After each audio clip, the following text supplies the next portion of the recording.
அரிசி மாவு வச்சு ஒரு சூப்பரான டின்னர் ரெசிபி எப்படி செய்யுதுன்னு பார்ப்போம். ஒரு மிக்ஸி கப்பில் 15 சின்ன வெங்காயம், ஒரு பச்சை மிளகாய், 5 பல் பூண்டு சேர்த்து இந்த மாதிரி கொரகொரப்பாக அரைச்சி எடுத்து வச்சுக்கணும். இப்போ அதே மிக்ஸி கப்பில் கொஞ்சமாக தேங்காய், 1 டீஸ்பூன் அளவுக்கு ஜீரகம் சேர்த்துட்டு கொஞ்சம் கொரகொரப்பாக இந்த மாதிரி அரைச்சி எடுத்துக்கணும்.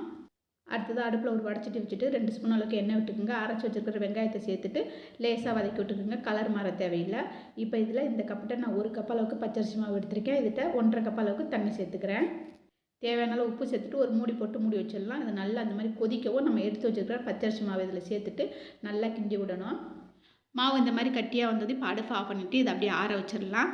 இப்போ சட்னி செய்கிறதுக்கு அடுப்பில் ஒரு பேன் வச்சுட்டு அதில் கொஞ்சமாக எண்ணெய் விட்டுக்குங்க. 5 பல் பூண்டு, தக்காளி இந்த மாதிரி 2ஆக நறுக்கி சேர்த்துக்கணும். நான் 4 தக்காளி நறுக்கி சேர்த்துக்கிறேன். இது கூடவே இந்த சட்னிக்கு தேவையான உப்பு சேர்த்துட்டு இது ஒரு மூடி போட்டு மூடி வச்சிடலாம். தக்காளி வேகட்டும். நிறைய எண்ணெய் விட்டு தக்காளியை வேக வைக்க விருப்பம் இல்லை அப்படின்னா லேசாக தண்ணி தெளித்து தக்காளியை வேக வச்சுக்கலாம். தக்காளி வெந்ததும் அந்த தோல் எல்லாத்தையும் எடுத்துகிட்டு இப்போ ஒரு மத்து வச்சு நல்லா தக்காளியை மசிச்சு விட்டுக்கணும். இப்போ இதில் பச்சை மிளகாய், வெங்காயம், கொத்தமல்லி இது எல்லாத்தையும் பொடிசாக நறுக்கி சேர்த்துக்கணும். காரத்துக்கு தேவையான அளவு தனி மிளகாத்தூள், கொஞ்சமாக மல்லித்தூள் சேர்த்துட்டு ஒரு 3 நிமிஷத்துக்கு மூடி போட்டு மூடி நல்லா வேக வச்சுட்டு அடுப்பை ஆஃப் பண்ணிட்டா சட்னி ரெடி ஆயிரும்.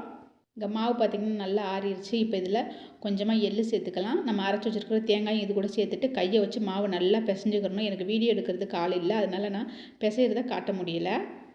பிசைஞ்ச மாவை 2ஆக கட் பண்ணிவிட்டு நம்ம சப்பாத்தி கட்டையை வச்சு இந்த மாதிரி உருட்டிக்கணும். நல்லா கனமாக உருட்டிட்டு ஒரு மூடி இல்லைன்னா அந்த மாதிரி ஏதாவது கப்பு வச்சு இந்த மாதிரி கட் பண்ணி எடுத்துக்கணும். அதுக்கு பார்க்குறதுக்கு நல்லா இந்த மாதிரி கனமாக இருக்கணும்.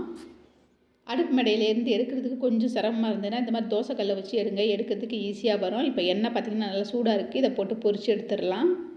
நல்லா அகலமான சட்டியாக இருந்ததுன்னா 4-5 போட்டு பொரிக்கலாம். எனக்கு கொஞ்சம் அகலமில்லாத சட்டிங்கிறதுனால நான் 3 போட்டு பொரித்து எடுத்துக்கிறேன். நல்லா அந்த மாதிரி செவந்து வந்ததும் எண்ணெயிலேருந்து வெளியில் எடுத்துடலாம். ரொம்ப சிம்பிளான ரெசிபி தான். ஆனால் அந்த சட்னியோட வச்சு சாப்பிட்றதுக்கு நல்லா டேஸ்ட்டாக இருந்தது. கண்டிப்பாக நீங்களும் ஒரு மாதிரி ட்ரை பண்ணி பாருங்கள். வீடியோ பிடிச்சிருந்ததுன்னா சப்ஸ்கிரைப் பண்ணி சப்போர்ட் பண்ணுங்கள். நன்றி.